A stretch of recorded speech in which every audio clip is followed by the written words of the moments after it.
Hey everyone, and welcome back to the channel. Today we're going to talk about something incredibly tough, something that unfortunately many people go through. It is that gut-wrenching moment when the person you love tells you they need time to think. Those words can feel like a punch to the stomach, can't they? They hang in the air, filled with uncertainty and a million unanswered questions. You start replaying every conversation, every argument, every laugh, trying to pinpoint where things went wrong.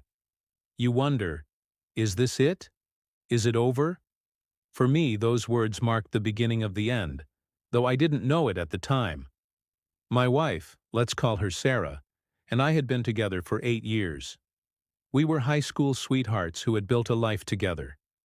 We had our ups and downs, like any couple, but I truly believed we were solid.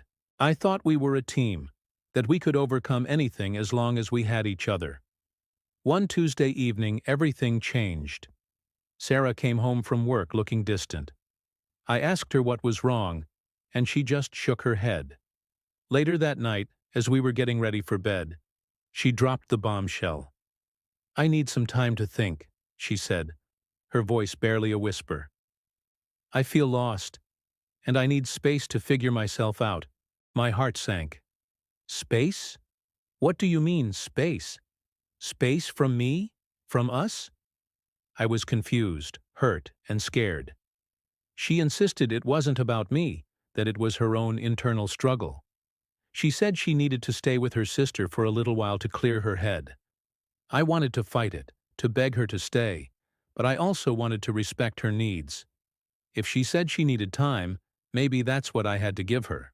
So reluctantly, I agreed.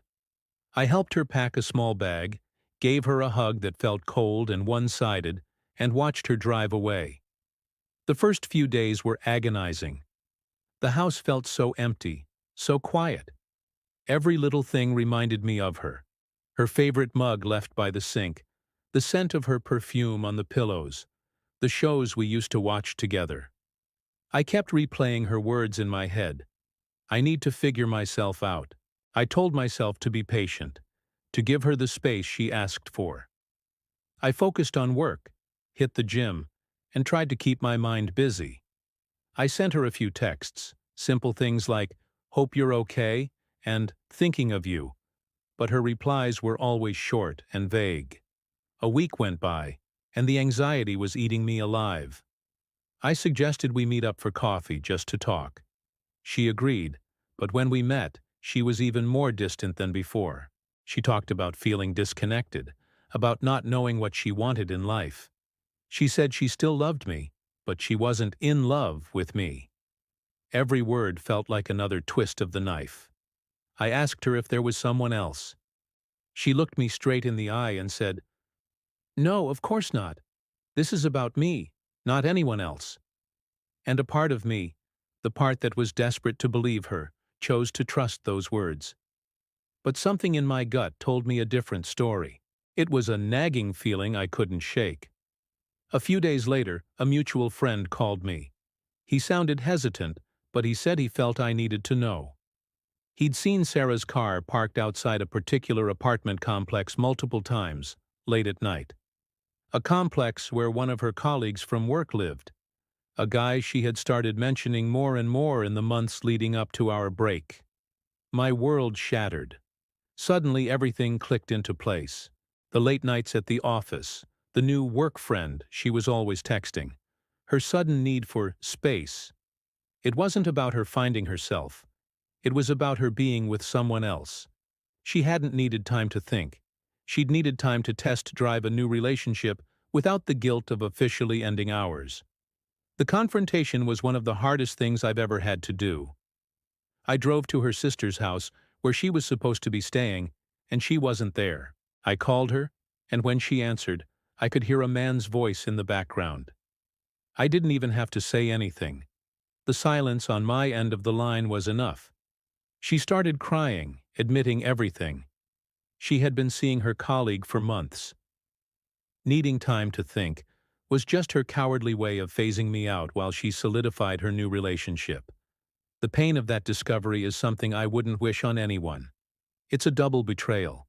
It's not just the infidelity. It's the lies, the manipulation, the fact that she let me hang on, hoping and waiting, while she was already moving on. She didn't give me the respect of a clean break. She used my love and my trust for her as a safety net. In the aftermath, I was a wreck. I felt foolish, naive, and completely broken. How could I have missed the signs? How could the person I trusted most in the world do this to me? The anger and the sadness were overwhelming. It felt like the life we built was just a lie. But here's the thing I want to share with all of you who might be going through something similar. You will get through this.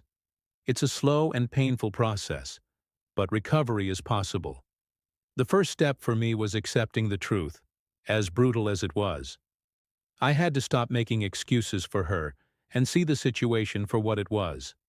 I leaned on my friends and family like never before. I let myself be vulnerable and talk about the pain. I also sought professional help. Talking to a therapist gave me the tools to process the betrayal and to start rebuilding my self-worth, which had been completely demolished. It helped me understand that her actions were a reflection of her character, not a measure of my value. Slowly, day by day, I started to heal. I rediscovered hobbies I had let slide. I reconnected with friends. I started to focus on myself, not as a half of a couple, but as a whole person. I learned that my happiness couldn't be dependent on someone else. If you're hearing those words, "I need time to think," my advice is to protect your heart. While it can sometimes be a genuine request, it is often, as in my case, a smokescreen. Be hopeful, but be realistic. Pay attention to the actions, not just the words. And most importantly, know your worth. You deserve honesty, respect, and a partner who is sure about you. You should never be an option or a backup plan. The end of a relationship, especially one that ends in betrayal, feels like the end of the world. But it's not. It's the end of a chapter, and it gives you the opportunity to write a new one, a better one, where you are the main character. It's a chance to build a life that is authentically yours, filled with people who genuinely love and respect you. The pain you're feeling is valid, but it will not last forever. You are stronger than you think, and there is a bright future waiting for you on the other side of this. Thank you so much for listening to my story. I know it was heavy, but I hope that sharing it can help someone else who might be feeling lost and alone in a similar situation. If you've been through something like this, feel free to share your experience in the comments. Let's support each other. Don't forget to like this video if it resonated with you, and subscribe to the channel for more content. Take care of yourselves, and I'll see you in the next one.